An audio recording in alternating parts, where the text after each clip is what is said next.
How many of you have had a wonderful last 2 weeks? Amen.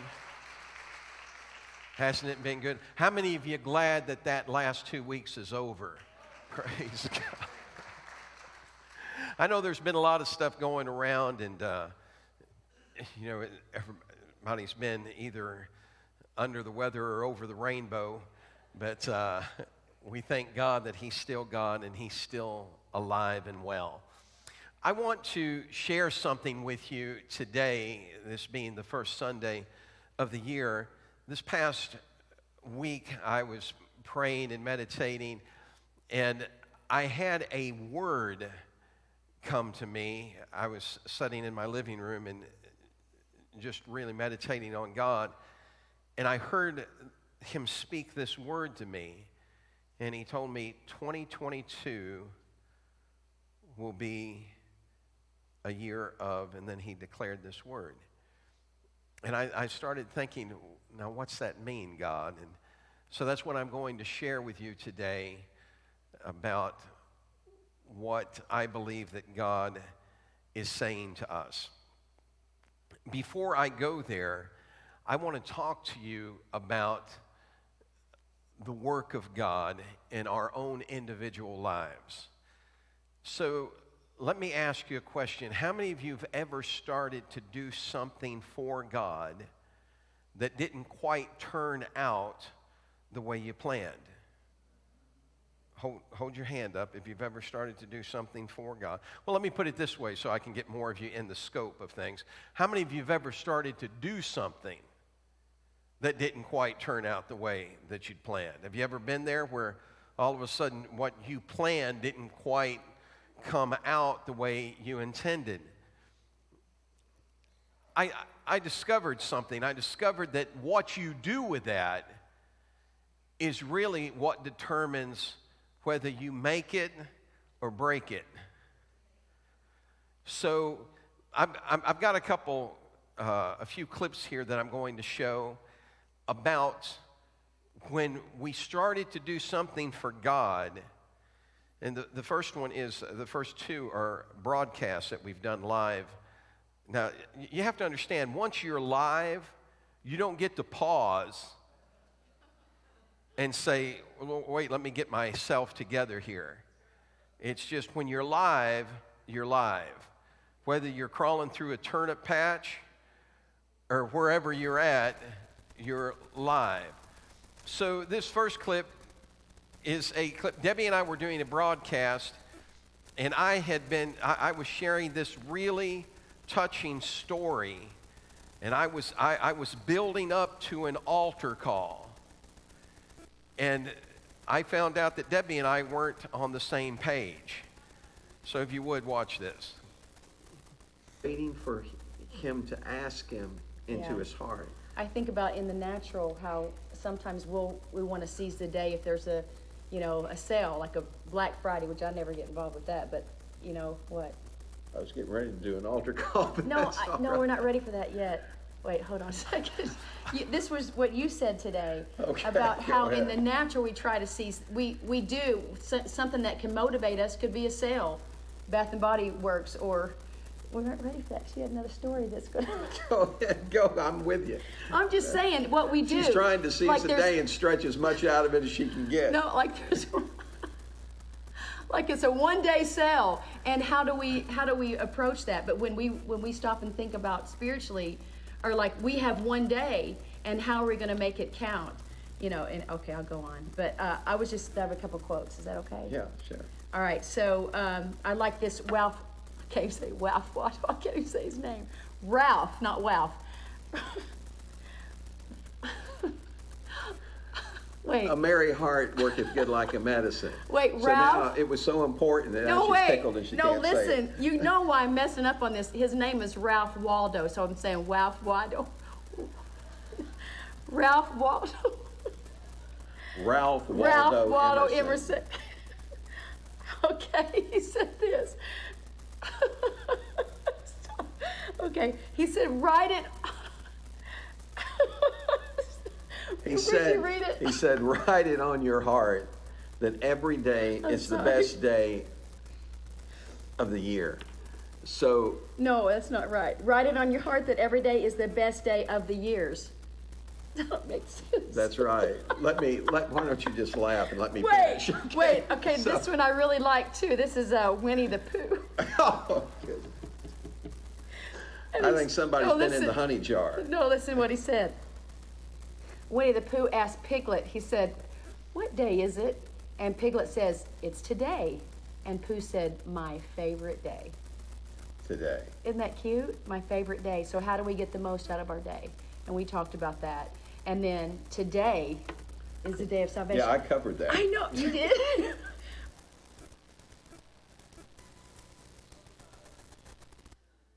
You just don't seem to be on the same page, do you? And now look, we could have, I could have gotten really frustrated oh, I did? Whoops.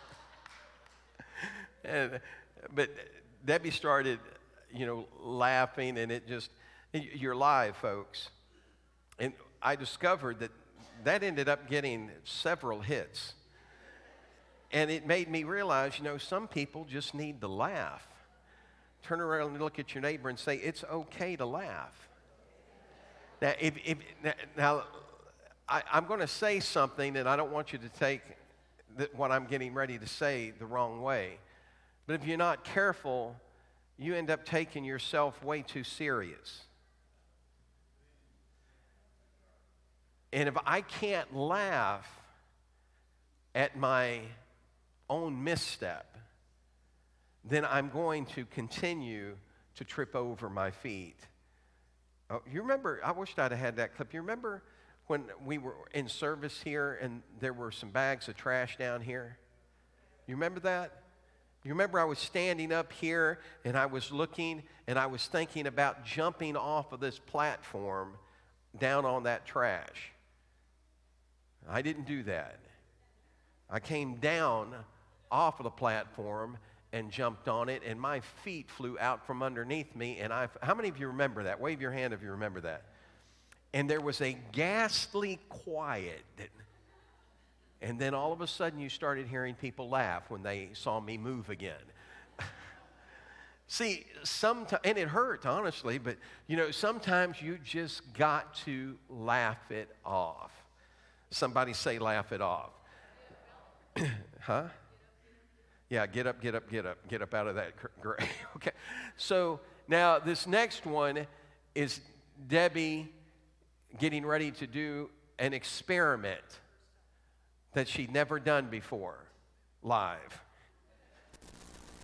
So, okay, but before we get this, you never forget how to fight, right? This has been many years, and a little bit of scuffling happened today, right? Yeah, it was, it's typical with between us boys. The little boys can come out, but it's because stress becomes high or just emotions Right. were high. So, again, I've never done this before, so let's hold it up, Mike, and see what happens. So, oh! Oh my goodness! Oh my goodness! Oh! Uh-oh! Okay, go ahead, you got it. Uh-oh! You could continue to hear their voices, but they shot that soda all over my cell phone. My $1,000 cell phone. It's still working. But so it took her by surprise. And it took them off the air. Well, actually, they never did go off the air. They continued to be heard, even though they couldn't be seen. So you need to be careful what you're saying when you think nobody can see or hear. And she was saying that, are we still on? Are we on? But they came back on. Expect the unexpected. Learn how to laugh your way forward. When you do something for God, sometimes it doesn't turn out the way that you anticipated. We were getting ready to go to Hot Springs, Arkansas, and we did a concert down there. And after we'd done all that work and come back in, Paul was putting his equipment back on stage. The only reason I'm able to capture some of this stuff is because we had some security cameras. Go ahead. Now here it comes. even looks like he sees it. There it goes. No, bless his heart. I'm like, I go walking around and go, man, you okay?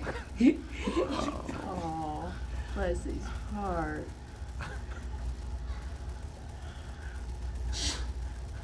I was trying to. Somebody say, ouch.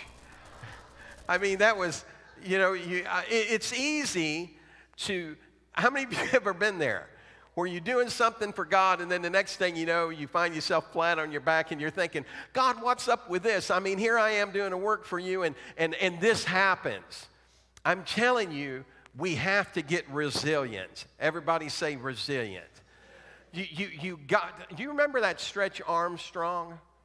You remember that? I almost bought one of those this year. I found one in an old-time store that had these, and my mom bought me one when I was 15 years old.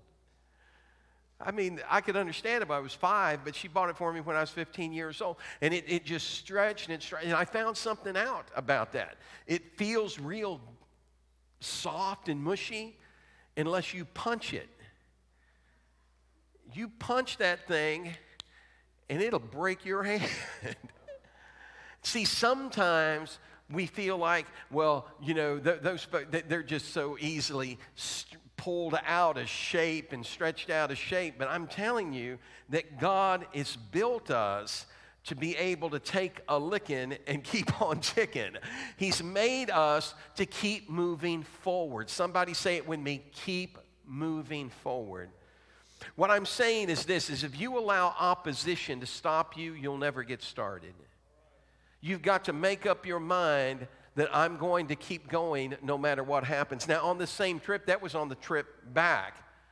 Going there, Brian had shown up, our guitar player Brian had shown up, and he said, is there anything I can do? And Paul had sent him to the chapel to get the television back there because we use that as a monitor for the team so they can read the words.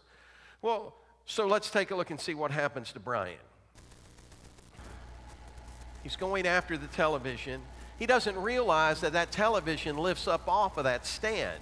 Yeah. So instead, he's going to try and pick the stand up with the TV on it. Watch his head.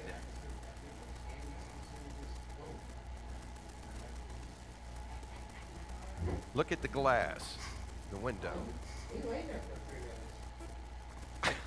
He just managed to stick his head through those two beams. Now he can't get his head out. He's stuck. And he's trying and trying to get his head out of those two bars.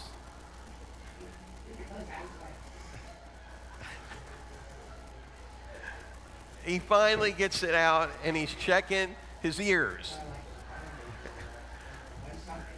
He told me that this happened to him, and I thought he was, I didn't realize he was telling the truth. I thought he was just kidding me until I got the film. Now watch, he's determined. He's putting that TV back on the stand, and he's going to check his ears one more time. He told me later, he said that actually bruised his ears.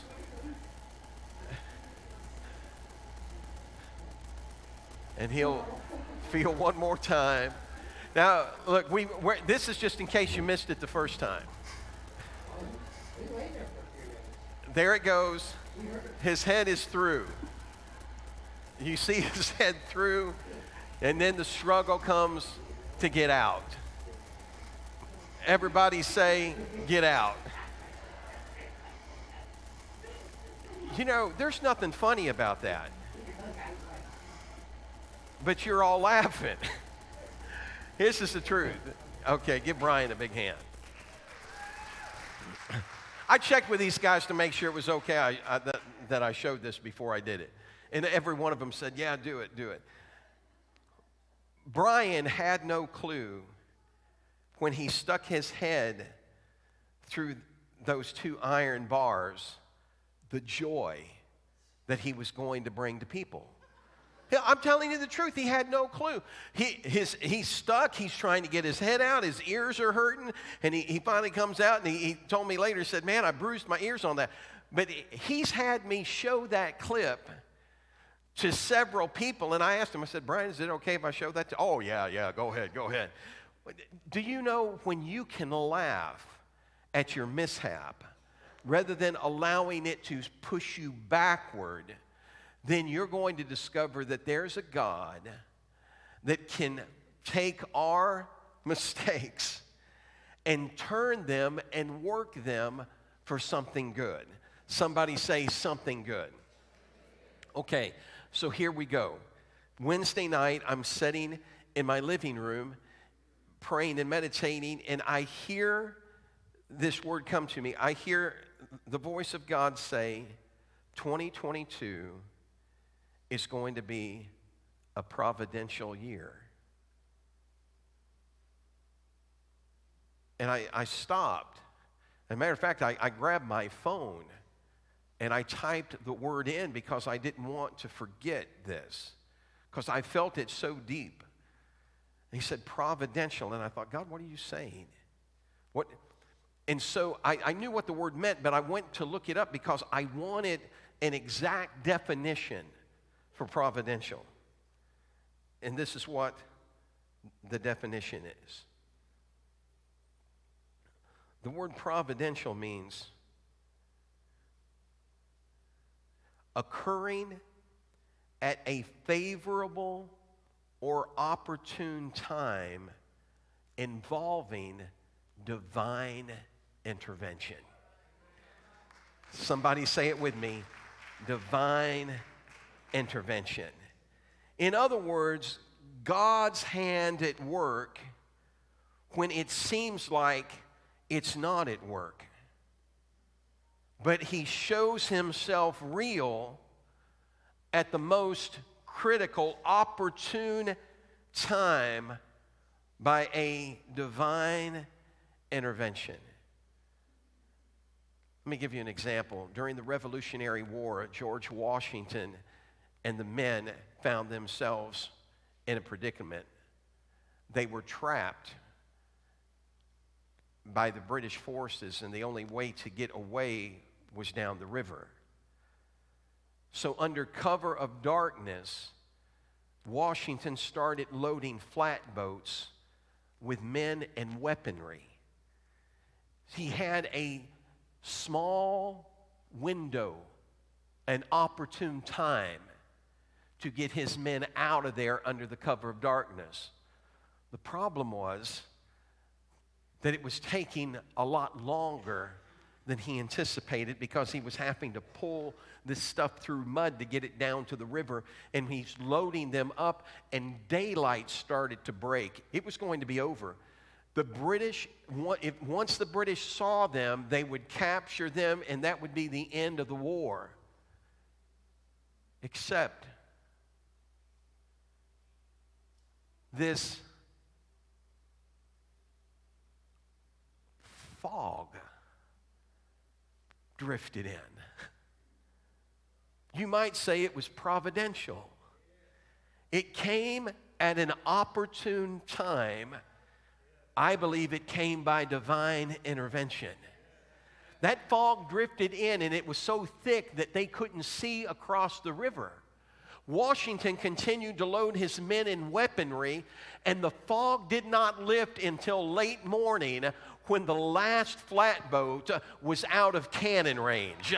I'm telling you that God is getting ready to show himself to us in a way like we have not experienced before. But you've got to hear me, because when you start to do something for God and it doesn't go the way you think it ought to, if you start to abandon ship, you're going to miss out on the miracle. You've got to make up your mind that we serve a God that knows how to insert his providential hand into our circumstance and situation. What I'm trying to say to you is this, is that sometimes it doesn't even look like God's there, but he's there. And I thought about how can I get this home to you. So I started praying and looking at this, and then it dawned on me, the book of Esther. I want to read a passage for you. It says, all the king's servants and the people of the king's provinces know that any man or woman who goes into the inner court to the king who has not been called, he has but one law to put them to death, except the one to whom the king holds out the golden scepter that he may live. Yet I myself have not been called to go into the king these 30 days. So they told Mordecai Esther's words, and Mordecai told them to answer Esther, do not think in your heart that you will escape in the king's palace any more than all the other Jews. For if you remain completely silent at this time, relief and deliverance will rise for the Jews from another place, but you and your father's house will perish. Yet who knows whether you have come to the kingdom for such a time as this? Everybody say providential. The book of Esther is the only book in the Bible where God is never mentioned. It's the only book in the Bible where God's name does not show up, no reference to him. But when you study the book of Esther, it becomes apparent that God's presence is there. It's providential. Let me take you through this real quick. There's a king. Come in, king. The king's name is Ahasuerus, or if you come on in, king. The king's name is Ahasuerus, or if you will, Xerxes. King Xerxes rules 127 provinces. Come on, walk out up front here with me. He rules 127 provinces from India to Ethiopia. He has one of the mightiest armies on the face of the earth. And the king is a little arrogant and cocky. And he's got a queen named Vashti. He has this big party where he's got all of his guys in, and he wants to show Vashti off. And so he calls for her to come in so they can look at her beauty. She refuses to come in. He says, well, what am I supposed to do? She didn't obey what I said, and they said, you got to put her away, man, or we're going to have trouble with women all over the kingdom. I'm not making this up. This is the truth. This is the history of this. So they said, well, what should we do? They said, depose her. So he does that. He puts her away, but then he begins to miss her. And they tell him, they said, look, this is what we need to do. We need to make a search throughout all the kingdom for all the beautiful young virgins and bring them before the king. And the one that pleases the king most, let her be queen in place of Vashti. So they begin to search the kingdom. There is a man in the kingdom whose name is Mordecai. Mordecai is a Jew, and what Mordecai's got on is for a little bit later, but Mordecai's a Jew. Mordecai has a very young cousin by the name of Esther. Now, Esther is a beautiful girl, and Mordecai has taken her to raise her as his own daughter. And so when they know that, he knows that they're going to come and get her, he tells her, don't let anybody know your nationality. Everybody say, keep it hid. That's what he instructs her. Keep it hid. Don't tell anybody. And so they come and they get her. They take her before the king. And when she goes before the king, she's a little stumbly. You know, she's a country girl. She's not used to being out and about. But she goes before the king. And when the king sees her, the king is pleased with her. He puts the crown on her head, or that symbolizes royalty. He makes her queen in place of Vashti. And everything's going along great, right? There's another guy involved in this story. His name is Haman. Haman comes in, and Haman has managed to, come on down here, King. I need to get you and Haman downtown. Haman manages to weasel his way into the king's graces. I want you to hear something to me. I want you to hear something. I think that's for another blooper reel. Okay. I want you to listen to what I'm going to say. Back up, board. This isn't your scene. Okay. Your gift may get you into the king's presence, but only your character can keep you there. Haman has a gift that he's able to weasel his way into the king's presence. So much so that the king gives him his ring. That represents authority. Now watch this. Let me show you what a weasel this guy is. So what happens is Haman is getting elevated in his position. And he comes out and he's made this decree that everybody is supposed to bow down before him. But when he walks by Mordecai, Mordecai refuses to bow down. And he's not happy about it. He's going, perfect, great.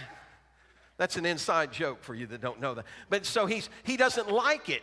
And he finds out, he says, Mordecai is a Jew. Turn around and look at them instead of me. I'm sorry. Okay, that's all right. So Mordecai, he finds out that Mordecai is a Jew. And for Haman, it's not enough that Haman kills Mordecai. He wants to get rid of all the Jews. You need to hear what I'm going to tell you. You're wrong if you think the devil is just after your friend or just after your family or just after your neighbor. The devil wants anybody and everybody that calls on the name of God to be destroyed. But I'm here to tell you today that there is a providential hand of God that is bigger, that is mightier, and it's stronger than any demon in hell. And you may feel like God's nowhere to be found. I'm telling you, He sees where you're at. He knows what you're going through, and He has a plan. So he goes back to the king, and nobody knows that Esther is a Jew. He goes to the king, and he says, King, he said, look, buddy, there's a group of people in the kingdom, and they do everything contrary to your laws. They're just a pain in the neck. And so it's not even good that we let them live. If you let me kill all these people, I'll pay 10,000 pieces of silver into the king's treasury. I don't know where the king's head is. He takes his ring off, his signet ring. He gives it to Haman. This ring has a seal on it. And whenever there's a law written and you seal it with that, it's law and it can't be reversed. I want you to remember that. So he takes the ring, he writes this law, it's April, and he casts lots to determine the day for the Jews to be destroyed. And it comes up March 7th. So almost a full year is going to go by. He sets this in play. It gets sent throughout all the kingdom, and all the Jews begin to mourn. Mordecai put on sackcloth. He goes before the king's gate. He's not allowed to go inside because no one can go inside the king's gate wearing sackcloth. He goes before the king's gate, and there he drops on his knees and begins to cry out to God. Word gets to Esther that Mordecai is at the gate in sackcloth. She sends a change of clothing for him, but he refuses it. And he tells the person that comes to him everything that had happened. She is living in her own world in the palace. She doesn't know what's happened. How many of you have ever met people that seem like they got no clue what's going on around them? You know what I'm talking about? And stuff is happening that they're not even aware of. When she finds out what's going on, and because Mordecai sent word to her to, look, you're going to have to go before the king and plead for your people. And she sends word back to Mordecai that says, look, everybody in the king's province knows that if you go before the king without being called, there's one law. You get put to death unless he extends that scepter that he holds in his hand. But he hasn't called me in 30 days. I don't know what's up with him. He hasn't called for me. He hasn't spoken to me. Mordecai sends word back to Esther and says, Esther, don't think that you're going to escape in the palace if you hold your peace during this time. He said, you'll perish along with your family, and there will come help from somewhere else. Do you see this? no mention of God, no mention of Yahweh, but he says, I know that help is coming. And he said, and how do you know that you haven't been put in the kingdom for such a time as this? See, sometimes our circumstances aren't favorable. Sometimes we feel like we're between a rock and a hard place, and the best thing for us to do is cut and run. But I'm telling you that God has a divine plan. Even when you can't see him at work and you're saying, God, where are you? And you feel like you're all alone, his hand of providence is on your life. And he's going to make a way for you when it looks like there's no way to be made. She sends word back and says, tell everybody to fast for 3 days. I'm going to fast. As a matter of fact, we're all getting ready to fast. Because this is a providential year. This is a year of divine intervention. Even when you can't see him, and even when you don't feel him, he's going to show himself real. They prayed and fasted for 3 days, and she said at the end of that 3 days, I'm going in before the king, and if I perish, I perish. So she fasts for 3 days, and she fixes herself up. She asks, she walks into the presence of the king, and everybody gasps because they know that, man, this is a death sentence. But he immediately extends the scepter, and he said, go ahead and reach out. And he said, what do you want, Esther? Just ask me. I'll give it to you up to half of my kingdom. Do you understand that sometimes all your fear is for nothing? And sometimes all that worry and all that fretting and all that, well, I'm afraid God's not going to show up. You just need to do what you know to do and understand that God is going to do the rest. And so she said, come to a banquet. I want you and Haman to come to a banquet that I prepare. So she goes and she gets the banquet ready. Haman finds out that they're supposed to go to the banquet. They go to the banquet. The king and Haman get in before the banquet, and she's serving them wine in the banquet. And all of a sudden, he goes, what do you want, Esther? Tell me what it is, and I'll give it to you up to half of my kingdom. And she still isn't sure of herself. She knows that there's an opportune time. I don't just do things because I feel like doing it. There's a timing that God has. And timing, my friend, is everything. Watch what happens. So she looks at him and she says, I'll tell you what, if I've pleased the king, you come to a banquet with Haman tomorrow, and I promise I'll tell you everything what's going on. And he said, okay. So she goes to get ready. The king goes to his chamber. Haman's on his way out, and he's singing zippity-doo-dah, zippity-yay. Come this way. Come this way. Be happy. Yeah, give me a happy face. There you go. So he's out there and he's just frolicking, and he's feeling good about himself. Oh, I got invited to the banquet and all that. And then he sees Mordecai, and Mordecai does not bow. And he gets ticked off. Throw that hair. What's that about? And he's so mad about it that he goes home and he tells his wife and his friends and his family about how that he has been invited to a banquet with the queen, just him and the king, but that Mordecai won't bow down. And they said, you know what you ought to do? You ought to build yourself a gallows 75 feet tall and hang him on it. And he smiles real big. He says, yeah.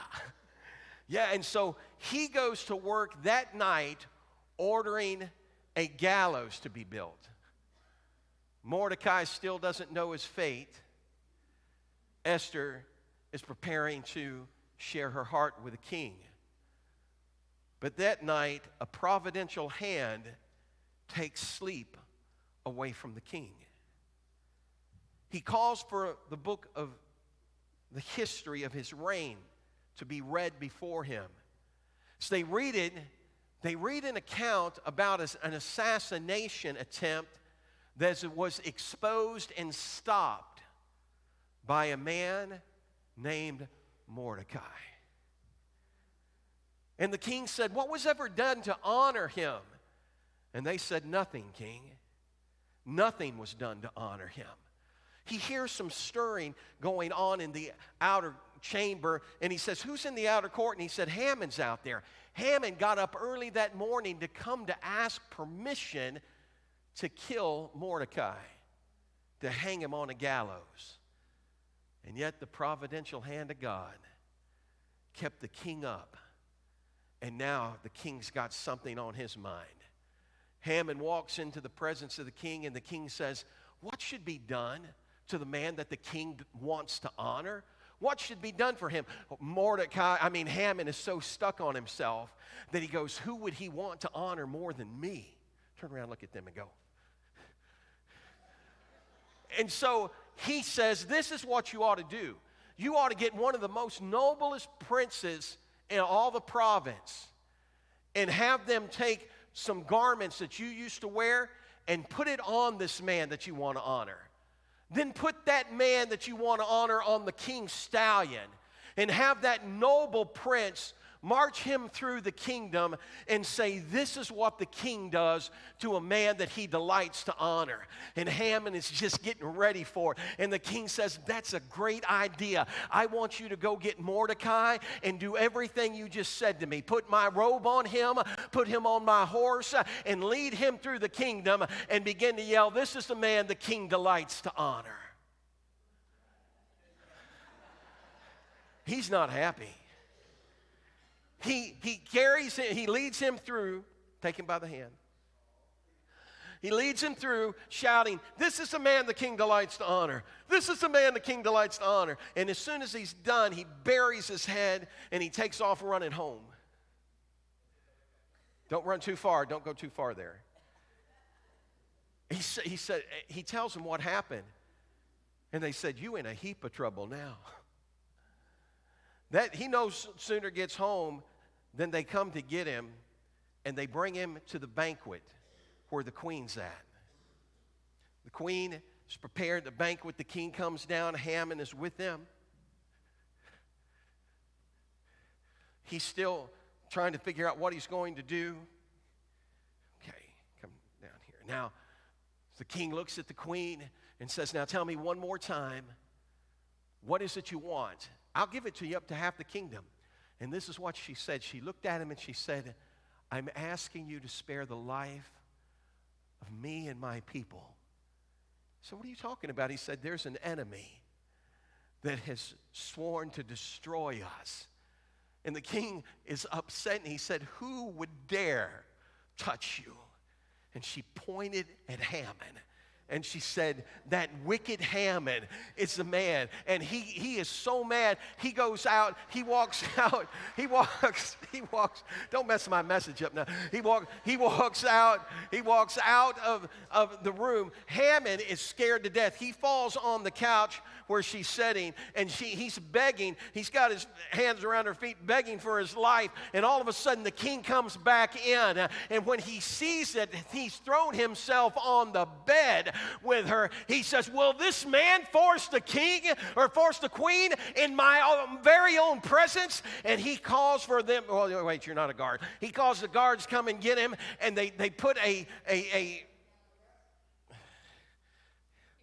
let me borrow that. Thank you. The queen's more than willing to oblige. They cover his head, and they said, "King, Haman has a gallows 75 foot tall. He built last night to hang Mordecai on."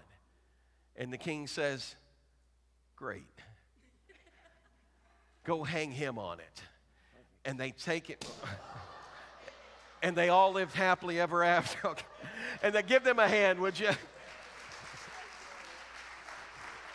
Now watch this. Stay here. I'm going to give you, they did great. Now this is what happens, because it's not over yet. The tide is shifted. How many of you have ever felt the tide shift, but it's not over yet? And you're still trying to figure out how's it going to work out. I see God at work here, but there's a law that's been put into play that can't be reversed. What are we going to do? Mordecai goes before the king, and the king takes the ring away from Haman. He gives it to Mordecai, and he says, now I give you authority. So Mordecai wrote a law that on the very day that all the Jews' enemies were going to destroy them, he gave them permission to band together and fight against those that sought to do them harm. That day was different than anybody ever anticipated. Instead of being destroyed, the Jews rose up in great victory. I want you to hear me. God's not done with you yet. He's not finished yet. I know it doesn't look like things are going well, and I know you may not be able to figure out what's going on, and it may be hard to even see where God's at. Can I tell you, God is where He's always been, on the throne. He's got you in mind. He's going to take care of you. This, my friend, is a year of divine intervention. As I contemplated that and I prayed about that, and I was thinking, God, what are you saying? Divine intervention. And this is what came in my spirit. I'm going to work in ways that no one expects. I'm going to do things that people aren't looking for. I'm going to do it in personal lives, and I'm going to do it on a national stage. I'm going to show myself real in a way like we haven't seen before. 2022. A providential year. Would you stand with me? Now, I'm not given to a lot of hype.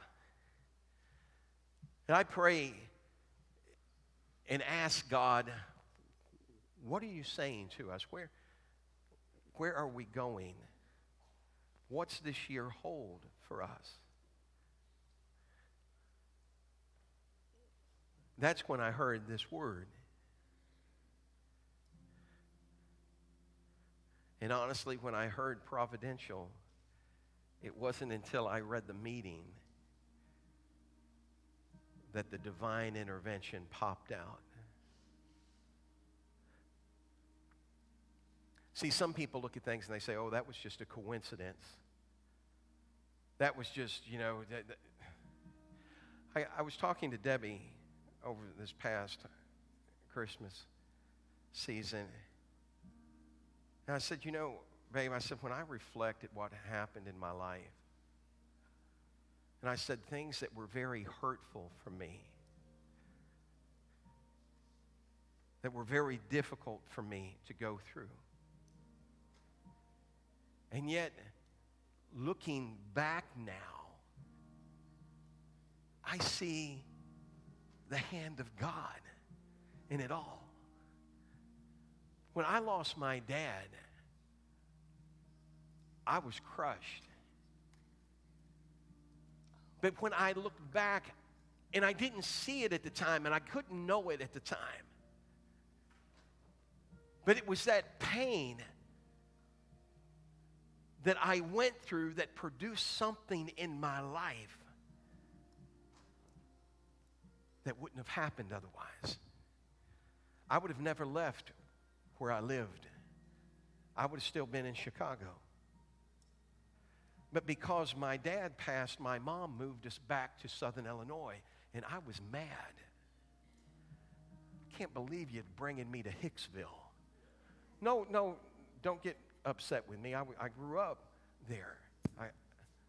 I could go 5 miles in any direction and be in a big town. She moved me to a place called Buncombe.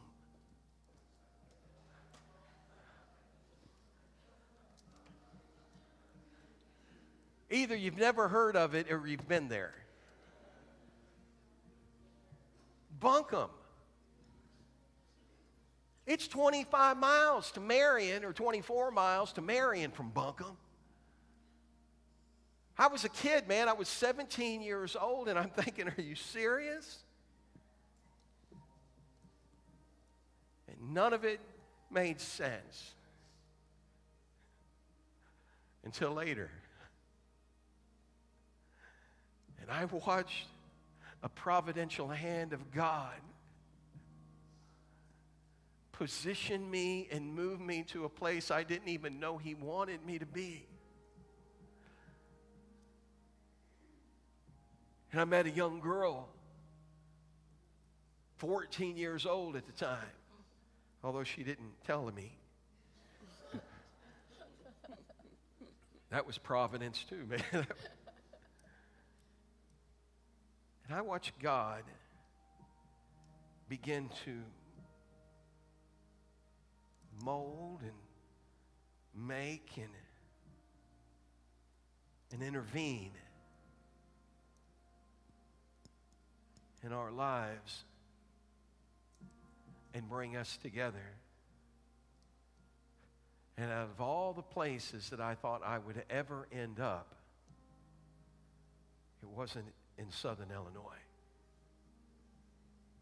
And yet I know that it's the divine hand of God that I'm where I'm at today. Now hear me. I believe it's God's hand that you're where you're at today.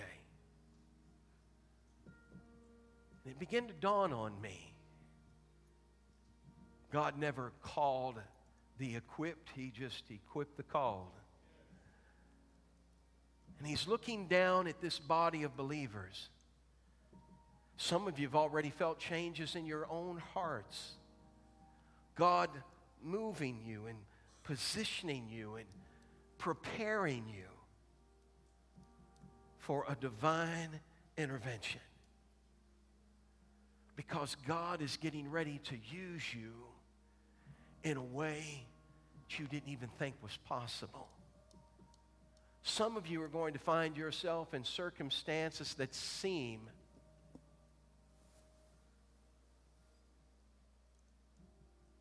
adversarial. And yet God's going to turn it and work it and twist it and move it and adjust it so you can see Him at work. I wonder how many of you today are ready to say, God, here I am. Use me. I'm ready for a year of divine intervention. If you are, I want you to come on, go ahead and give him a hand clap of praise. This is what I want you to do. I want you, if you would, to come toward the front as close as you can. You don't have to come all the way down here, but if you would just make a move to the front, because God's got something in store. You know, I was so glad to see you back in service today, and I don't know if you headed back to Florida in a little while, but there's a reason you're here today. God has a plan. Somebody say it with me. God has a plan.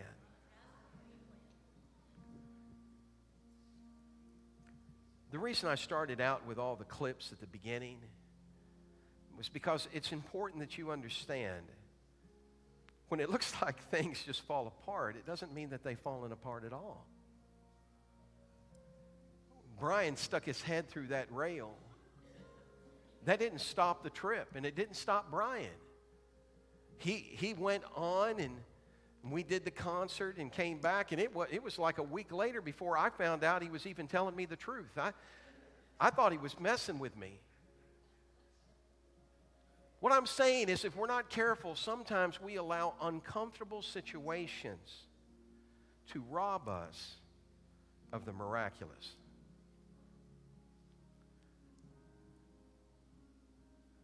Don't let the devil have your miracle just because you feel like you're being in a rock in a hard place. Would you stretch your hands to heaven? I want you to look at me for just a second. For the last few months, I'm just going to tell you what I hear. God, what is going on? I mean, this doesn't even make sense to me. Seems like I just get past one thing and here comes another. How long is this supposed to happen? And yet in all of that, God's been doing something that at first wasn't visible. It wasn't up front. But as you started looking at it, you started to see something that God was working on and behind the scenes. And He's saying, I'm not done yet. These are the things that I've been speaking of. These are the things that I've promised that I'm going to move and adjust and position.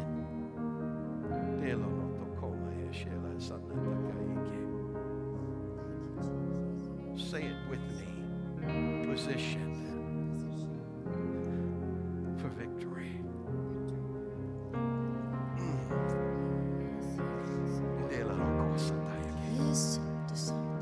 A divine intervention. A hand showing up where you least expected it. God moving things that looked like there was no way to move. Him bringing things together that you almost gave up on even asking about because you thought this could never happen. He is healing someone. He is saving someone. God is doing something right now. He is healing someone.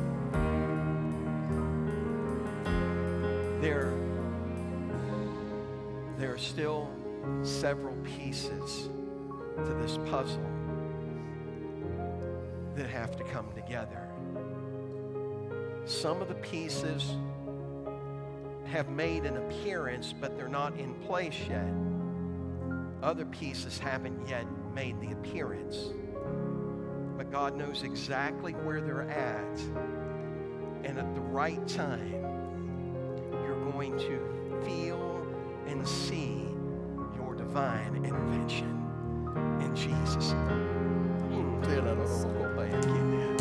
Right now, He is healing someone. Yes. He is saving someone. Yes. God is doing Come on, something. sing it.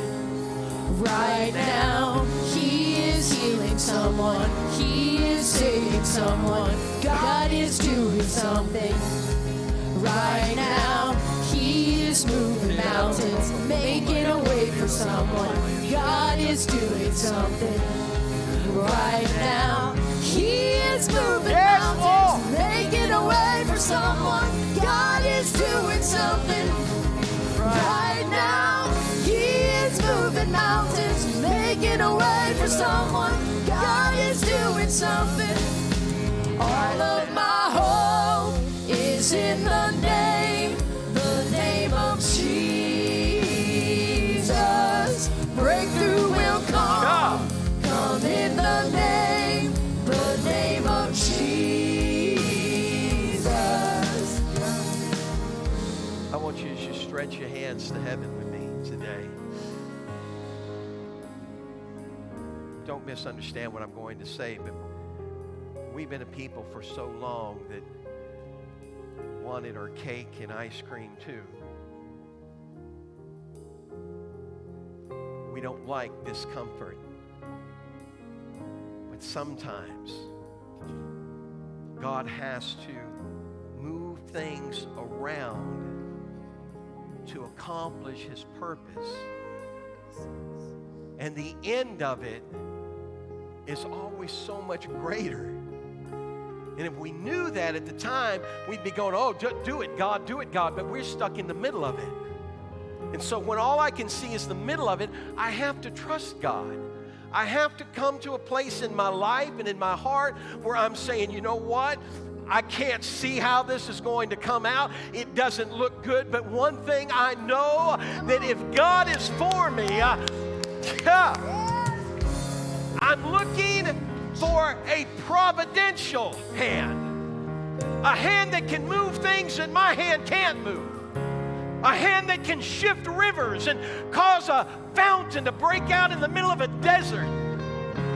That's what God does. And God wants to do it with us. So as you stretch your hands to heaven with me all across this building right now, say it with me. Here I am, God. Here I am, God. Come on, say it. This isn't about me. This is all about you. And you've got me covered. I give you praise for it right now in Jesus' name. Come on now, give me a hand clap of praise in this house.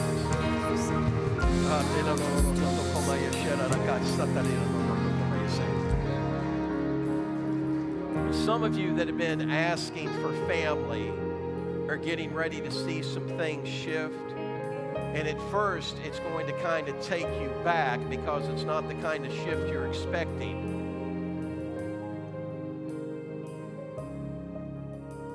God's saying, just hold on. Don't panic. Don't give up. Just hang on. Because when I get done, you're going to see the intervention. Give him a hand clap of praise in this house today. I give you praise for it. I give you praise for it. Man, I just feel the presence of God. If you would you do me a favor and just kind of lay your hand on yourself for a moment? See, sometimes you feel alone. And you're thinking, man, God, if I just had somebody here, you do. He's there. You need to remember, he said that where 2 or 3 are gathered together in his name, he's in the midst. I'm one. He's 2.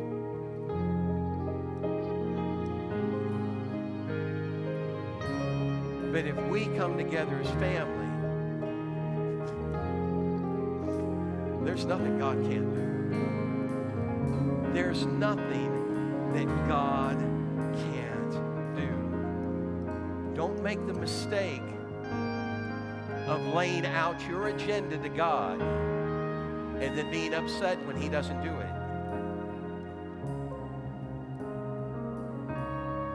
You have to let God have free course in your life. When you do that, then all of a sudden you get this feeling that you're not in control anymore and that there's a providential hand that's moving you. I can't tell you how many times I felt that hand in my own life. And I felt like, God, I don't know what you're doing, but I trust you. I trust you. Would you just stretch your hands to heaven with me and pray this prayer with me today? Father, we come to you thanking you for all that you've done. And we come to you with expectation of 2022. God, I'm not even going to ask you to do what I want, because I realize that what I want may not be what's right. So instead, I'm asking you to have your way. God, by divine intervention, by a providential hand, shift me and move me to a place that you want me to be.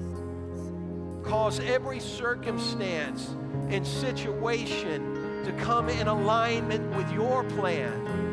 And God, so at the end of the day, I can stand and praise you and glorify you and worship you for what you've done. Yes. I do it right now. I declare it now in Jesus' name. This is my year of providence. I give you praise for it in Jesus' name. Come on, give me a hand clap of praise in this house today. We love you. We look forward to what God's doing in your life. If you need special prayer, stay up here. I'll pray with you. For the rest of you, we love you. God bless you, and I'll see you next week. If you need prayer, come on up.